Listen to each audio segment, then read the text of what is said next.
Halo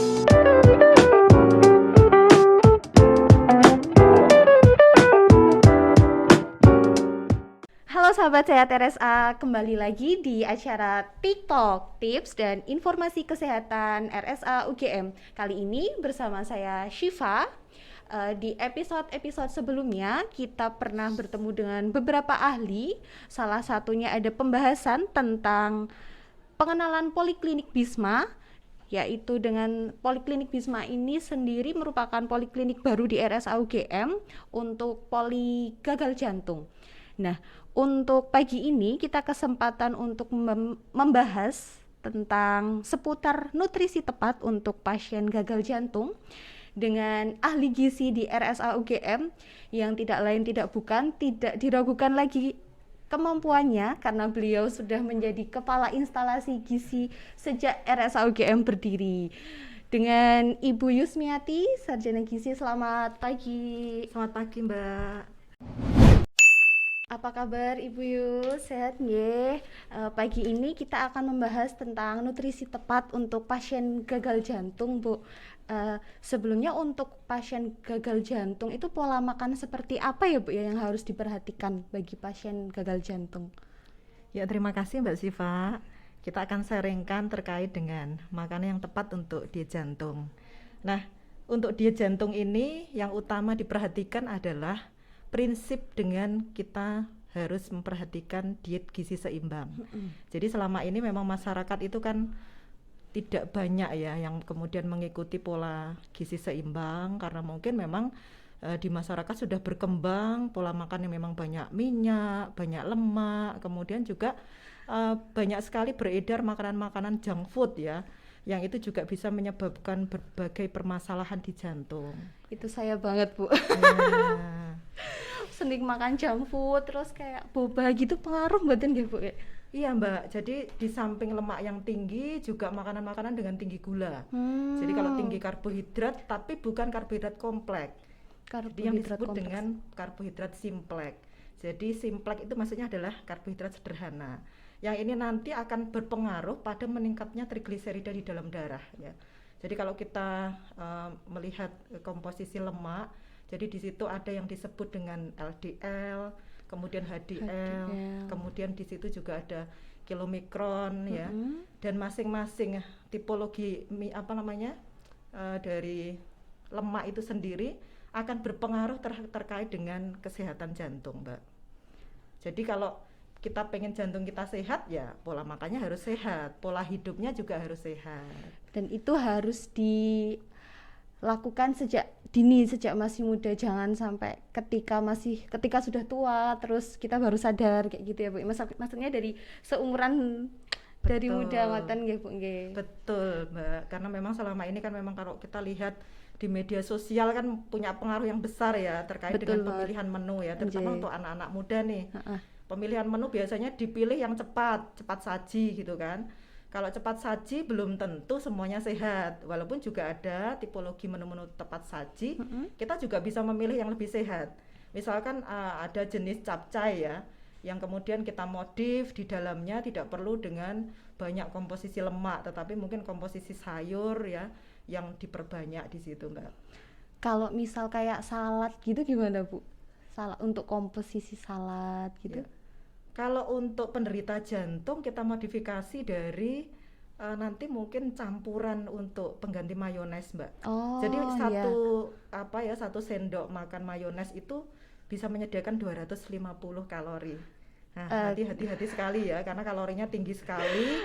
Ya di dalam salad kita suka kan makan salad, di situ banyak gulanya, banyak lemaknya. Sementara sebenarnya ada buah-buahan nih, tetapi ternyata buah-buahan itu kemudian ditutup dengan banyaknya gula dan lemak, maka tidak bisa memberikan banyak manfaat pada kesehatan tubuh kita. Jadi yang utama adalah modifikasi terkait dengan makanan yang akan kita konsumsi. Jadi nanti kandungan buahnya sia-sia gitu ya, Bu ya, kalau terus dicampur dengan jadi tidak optimal yang kita butuhkan untuk tubuh kita untuk sehat, seperti itu, Mbak.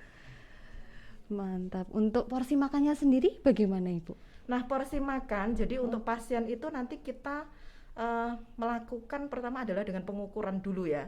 Jadi setiap pasien itu akan berbeda dari ukuran tubuh di sini, yaitu adalah dari nilai IMT. IMT itu adalah dari berat badan dibagi dengan tinggi badan ya.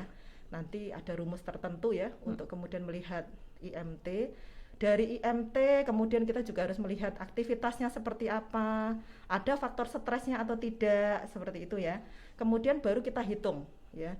Jadi kebutuhan gizinya adalah by personal, jadi personalized diet ya. Jadi tidak bisa kemudian kita berikan standar semuanya sama, Mbak. Karena kalau untuk pasien gagal jantung ini kan termasuk tipologi pasien yang dia harus mendapatkan penanganan gizi khusus. Jadi tidak bisa kemudian penanganan gizi secara umum, Mbak. Jadi iya, dari IMT itu aktivitasnya seperti apa, kemudian juga stresnya seperti apa, kita hitung kebutuhan kalorinya, kebutuhan lemak, protein, kemudian juga kebutuhan karbohidrat dan vitamin mineral pendukung agar jantungnya juga akan lebih sehat gitu, Mbak. Jadi benar-benar dihitung secara lengkap, detail. Betul, jadi dihitung secara pribadi ya, individu ya, personalized diet itu ya. Untuk pengolahan makanannya sendiri Bu, itu ada cara pengolahan yang disarankan mungkin atau lebih baik yang dihindari, jangan digoreng atau harus dikukus gitu misalnya? Iya, betul Mbak. Jadi di sini untuk teknik pengolahan biasanya kita memang menyarankan pasien untuk memilih teknik pengolahan yang dia tidak digoreng. Jadi kita sarankan yang pertama bisa direbus, monggo, kemudian juga bisa juga dikukus ya, ataupun dipanggang ya. Jadi betul-betul dihindari dengan bentuk makanan dengan digoreng. Kalau hanya ditumis nggak masalah, tetapi jangan digoreng seperti itu, karena kan sumbangan lemaknya juga akan tinggi. Sementara untuk menderita jantung, sumbangan lemak kita kan sekitar 25-30%. Hati-hati, 10% itu dibatasi untuk lemak yang jenuh, yang lain tidak boleh lemak jenuh seperti itu. Otomatis kan memang kita membatasi jenis-jenis bentuk pengolahan makanan dengan banyak menggunakan minyak seperti itu, Mbak. Jadi misalkan ditumis tapi tanpa menggunakan minyak tetap. Kita menggunakan minyak tetapi nanti dipilih jenisnya ya. Jadi kan ada juga minyak-minyak yang sehat ya, yang bisa digunakan. Misalkan dari canola oil itu bisa digunakan ya. Kemudian juga minyak zaitun boleh loh dikonsumsi untuk pasien seperti itu ya. Jadi tipologi minyak ini akan mempengaruhi nanti dengan sifat daripada bahan makanan yang sudah diolah. Contohnya kalau kita memilih minyak trans, salah satu jenis minyak trans apa? Dari minyak kelapa sawit. Nah, minyak kelapa sawit ini mempunyai kelemahan, manakala kemudian dia digunakan dengan suhu tinggi akhirnya terpecah jenis minyaknya ini, yang kemudian awalnya disebut dengan minyak non kolesterol menjadi minyak dengan kolesterol ya. Jadi ikatan kimianya berubah dari ikatan cis kemudian menjadi ikatan trans. Inilah yang kemudian sangat berbahaya bagi jantung karena bisa menimbulkan plak ya di saluran pembuluh darah. Kalau itu kemudian menjadi semacam pola hidup ya, dan sehari-hari kemudian kita juga mengkonsumsi banyak gorengan gitu ya, banyak minyak, terutama deep frying ya. Misalkan kita makan Kentucky Fried Chicken gitu ya, McD dan lain-lain lah yang sejenisnya, digoreng ditambah tepung. Nah itu akan memberikan sumbangan lemak yang cukup banyak ya, karena di situ nanti diperangkap oleh yang disebut dengan gluten yang ada di dalam tepung terigu. Padahal mendoan panas mendoan, gitu enak banget ya Bu ya, bakwan, pisang goreng. Makanya sama nasi. Ya Allah, pakai sambal kecap Bu. Ya, itu malah itu kan nanti enak tapi bahaya Mbak. Terutama untuk pasien-pasien jantung jangan ya, dan pada kita juga jangan sampai ya kita banyak mengkonsumsi minyak yang kemudian berlebihan, karena memang dalam jangka tertentu pasti ada gangguan ya. Itu, Mbak. Jadi yang penting tidak disarankan untuk digoreng gitu ya Bu ya untuk makanannya. Iya, sebaiknya memang tidak digoreng. Kalau untuk pasien jantung sendiri itu Bu, apakah disarankan untuk diet Bu? Ya, sebenarnya kalau istilah diet itu adalah bukan membatasi ya, tapi lebih, kalau saya lebih pada mengatur ya. Jadi tidak hanya pasien jantung Mbak Siva, tetapi pada semua pasien ataupun kita sendiri sebetulnya memang harusnya melakukan diet ya. Jadi diet itu yang disebut adalah mengatur ya. Jadi mengatur makanan yang nanti makanan ini tepat digunakan untuk beberapa kondisi pasien. Misalkan dengan pasien gagal jantung berarti kita lebih mengatur dari jumlah lemaknya gitu ya. Jadi jangan terlalu banyak lemak. Jadi kita pilih dengan diet rendah lemak. Yang kedua adalah tinggi serat gitu ya. Jadi kita harus memberikan banyak serat ya pada pasien-pasien dengan gagal jantung ya. Kemudian yang ketiga adalah proteinnya ditingkatkan gitu ya. Karena memang pada kondisi gagal jantung memang dia membutuhkan juga perbaikan dari sel-sel di tubuhnya ya. Jadi fungsi protein ini memang akan membangun jaringan ya. Jaringan itu agar lebih sehat, tidak kemudian mengalami kondisi sakit yang kemudian akan terus-menerus yang menyebabkan terjadinya masalah atau problem di kemudian hari ataupun menyebabkan terjadinya komplikasi. Kalau jenis makanannya sendiri Bu, mungkin bisa disebutkan contoh makanan yang banyak seratnya, terus yang mengandung protein tinggi, itu lebih baik seperti apa Bu? Ya, gitu. Jadi yang pertama itu mungkin kita lebih memilih yang protein dengan nilai biologi tinggi ya. Jadi kalau protein dengan nilai biologi tinggi itu adalah jenisnya adalah dari hewani, tetapi pilih yang memang lemaknya nggak banyak. Contohnya untuk ayam pilih bagian dada. Dengan bagian yang lain karena lemaknya lebih banyak. Daging pilih bagian yang khas dalam, misalkan dia yang tidak banyak mengandung lemak dibandingkan dengan bagian-bagian lain. Kemudian dianjurkan jenis ikan Mbak, karena ikan ini mengandung banyak omega 3, omega 6 dan omega 9. Ini sangat bagus sekali untuk jantung ya. Terutama ada beberapa penelitian juga yang menyebutkan salah satu contohnya adalah ikan kembung. Itu bagus sekali juga bisa untuk menurunkan kolesterol. Kemudian yang berikutnya kita juga jangan melupakan tempe ya. Jadi tempe itu adalah makanan yang sangat kaya nutrisi ya. Jadi tempe itu termasuk salah satu jenis makanan yang sifatnya adalah hipokolesterolemik. Jadi dia bisa menurunkan kolesterol di dalam tubuh. Sementara pasien-pasien jantung kan identik juga dengan peningkatan total kolesterol ya, walaupun tidak pada semua pasien. Tapi pada pasien-pasien jantung, terutama yang jantung koroner, pasti dia punya nilai dari kolesterolnya sangat tinggi sekali. Kemudian yang berikutnya Mbak, yaitu dari sayur-sayuran dan buah-buahan. Ya, kita harus meningkatkan serat ya dari sayur dan buah ya. Dan kita juga perlu menyadari ya bahwa Indonesia saat ini masih disebut dengan darurat serat ya. Jadi kebutuhan serat kita sebenarnya 25 mg ya. Tetapi ternyata ya untuk konsumsi seratnya masih sangat rendah sekali ya. 25 mg itu ya, per hari ya? Per hari untuk serat ya. Jadi kalau dari standar yang ada mungkin kita sekitar 4-5 porsi ya.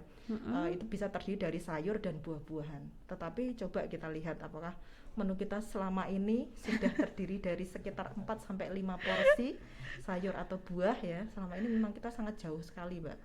Nah ini menjadi problem dan kita akan mengedukasi pasien untuk memperbanyak serat Mbak. Karena memang serat itu memang betul-betul dibutuhkan. Dan juga perlu kita ingat pasien jantung itu juga banyak yang kondisinya dia obesitas ya. Jadi banyak sekali pasien obesitas dan harus diturunkan juga berat badannya. Saya jadi deg-degan Bu. Ya, kayaknya ini harus diet juga ya Bu ya saya. Maka yang dimaksud diet tadi itu lebih pada pengaturan makan. Pola makannya. Ya, jadi tidak hanya untuk pasien jantung tapi juga untuk kita semua, kita butuh diet ya. Jadi tergantung dengan kebutuhan kita. Kebetulan saya tuh juga suka tempe Bu, tapi tempe mendoan. Anget-anget ya Mbak? Suka daging tapi nanti dicekernya Bu. Itu kan kolesterolnya tinggi ya Bu? Iya betul, kolesterolnya sangat tinggi gitu ya. Belum lagi nanti ditambah minumnya boba tadi ya. Waduh, itu enak banget Bu. Siang-siang ngoten. Nah Mbak Siva, mungkin juga ada hal penting yang perlu kita perhatikan dan kita anjurkan untuk pasien-pasien dengan gagal jantung. Yang pertama adalah juga konsumsi natrium ya. Jadi natrium itu ya kalau kita ukur dengan garam ya identik dengan 1 sendok teh garam per hari gitu ya. Jadi kita tidak langsung hanya melihat dari tensinya berapa sih si pasien ya. Tidak kemudian hanya melihat dari sisi tensi, tetapi memang anjuran konsumsi natrium ini memang ada pembatasan untuk pasien-pasien gagal jantung. Kemudian juga yang berikutnya terkait dengan makanan-makanan yang tinggi garam ya, kita menyarankan juga dengan menghindari makanan dengan kemasan ya, terutama kemasan kaleng ya. Karena apa? Alasannya makanan-makanan dalam kaleng itu natriumnya sangat tinggi sekali ya. Kemudian Mbak Siva suka enggak? Bu, itu enak banget, Bu. Enak banget ya. Pakai lombok, pakai telur. Iya. Ini saya langsung menyebut merek ya. Nggih. Mie instan ya tepatnya. Nah, di sini di dimarahin Indomie. saya ya. Jadi dalam mie instan itu ada sekitar 1000 mg natrium. Padahal kita butuhnya sekitar 2500. Kalau sudah kita konsumsinya sudah 1000 mg, sisanya tinggal berapa coba? Tinggal 1500. Nah, 1500 kemudian dibagi dengan makanan kita yang lain. Kira-kira menurut Mbak Siva kelebihan atau kurang? Kelebihan banget dong. Kelebihan banget. Dan itu setiap hari, hampir setiap hari kemudian kita konsumsi ya. Maka ini betul-betul kita mewanti-wanti pasien ya untuk membatasi makanan-makanan kaleng, kemudian juga makanan awetan, Mbak. Karena banyak sekali mengandung natrium ya. Kayak ciki, ngoten. Ciki-ciki seperti ya. itu, ikan sarden juga termasuk makanan kaleng ya. Iya. Itu juga harus hati-hati. Kemudian juga batasi konsumsi daging ya. Jadi maksimal 2-3 porsi per hari. Jadi memang lebih diutamakan kita mengkonsumsi yang jenis ikan atau ayam dibanding daging. Walaupun tadi saya sebutkan daging tetap itu boleh dipilih yang memang lemaknya paling rendah, tetapi tetap dibatasi. Jadi tetap ada porsinya seimbang gitu. Seimbang seperti itu. Kemudian juga tadi saya menyebutkan sayur ya. Ini karena memang apa sih kita butuh sayur karena kaliumnya tinggi. Kalium dibutuhkan ya untuk pasien-pasien jantung karena juga akan mengurangi efek natrium ya. Jadi kan ini jenis elektrolit yang memang bertolak belakang antara natrium dan kalium. Pada saat kita pengen mengeluarkan natrium berarti kita butuh kalium. Kemudian juga tadi saya juga menyebutkan tambah porsi buah saat makan, kemudian juga mengganti camilan. Kalau tadi Mbak Siva menyatakan bagaimana kalau salad? Ya, harusnya nanti saladnya diganti dengan campuran yogurt yang dia aman, misalkan yang plain gitu ya, yang tanpa tidak gula. mengandung banyak gula atau tidak mengandung gula. Dan kacang-kacangan ya juga dibutuhkan karena dalam kacang-kacangan juga mengandung arginin ya. Arginin itu dia akan memicu terbentuknya nitric oxide. Nitric oxide itu apa? Dia akan membantu dari pembuluh darah kita agar kemudian dia akan bisa bersih ya, tidak kaku. Pembuluh darah itu kalau nanti banyak lemak, banyak plak itu jadi kaku ya. Jadi juga di situ dibantu untuk kemudian dibersihkan plak-plaknya. Salah satunya adalah dari zat arginin. Dan ini banyak sekali di dalam kacang-kacangan. Kacang tanah, ada kacang tanah, kacang hijau. merah, kacang hijau, kacang merah banyak sekali. Jadi bisa kita sarankan untuk ke menu pasien. Dan jangan lupa susunya dipilih yang rendah lemak. Jadi jangan asal kemudian kita sarankan nih minum untuk tambah kalsium misalkan untuk pasien-pasien dengan gagal jantung, kita pilihkan jenisnya yang rendah lemak ya. Jadi tidak kemudian kita asal saja memberikan anjuran pada pasien. Pokoknya istilahnya sekarang susu low fat ya Bu low ya? Fat. Low fat. Kita pun juga harusnya juga memilih low fat ya dibanding dengan full cream ya, ataupun juga dengan yang apa ya, kalau di UHT kan dia yang memang lemaknya lebih tinggi kan kalau UHT yang biasa gitu ya. Kalau kita nanti pilihnya yang low ya, low fat gitu. Kalau misalkan oats gitu gimana Bu? Oats itu nggak masalah. Jadi kalau oats itu termasuk jenis karbohidrat ya, jenis karbohidrat kompleks. Jadi harapannya memang pasien itu kita arahkan memilih yang kompleks, yang dia bisa memberikan jumlah kalori yang lebih sedikit dibandingkan dengan karbohidrat yang jenisnya adalah simplex gitu ya. Jadi tidak akan kemudian mempercepat kenaikan berat badan gitu Mbak Siva. Jadi kita lebih mudah mengatur ke pola makannya. Dan ini termasuk kandungan oat itu kan sangat tinggi serat ya. Dan itu dibutuhkan juga untuk pasien jantung. Jadi monggo biasanya kita sarankan pasien-pasien itu dengan menu yang variatif termasuk karbonya. Jadi jangan hanya konsumsi nasi putih terus ya, tapi juga bisa kita sarankan nasi merah, kemudian nasi coklat ya, nasi hitam seperti itu ya pada pasien yang dia lebih banyak seratnya. Ataupun juga dipilih yang lain, kentang juga oke seperti itu. Jadi jangan kemudian mengkonsumsi hanya satu jenis karbohidrat ya.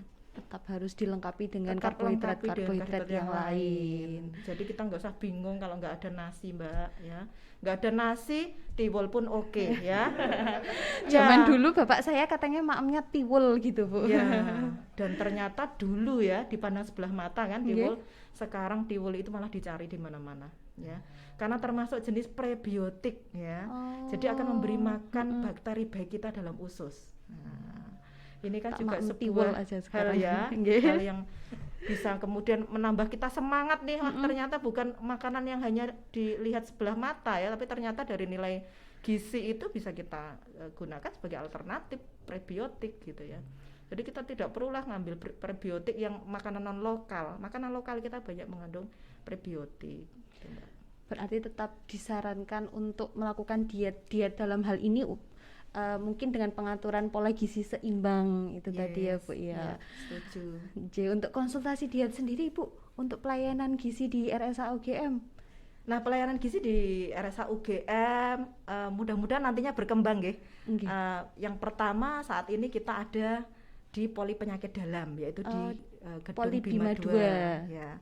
Nah, itu melayani konsultasi untuk berbagai kondisi yang terkait dengan penyakit dalam. Jadi bisa diabetes mellitus, bisa kemudian ke penyakit penyakit ginjal, kemudian juga ada dispepsia ya, hipertensi gitu nggih. Monggo, jadi bisa di Poli Bima 2. Kemudian kita juga ada di Poli Parikesit, yaitu melayani konsultasi gizi untuk anak ya. Jadi kita juga cukup banyak ya pasien-pasien anak kita yang kita layani gitu ya. Untuk kebutuhan tumbuh kembang pun juga kita biasanya melayani gitu ya. Kemudian yang berikutnya yang sekarang ini juga baru ngetren ya di RSA ya, karena baru ya layanannya adalah klinik gagal jantung. Iya.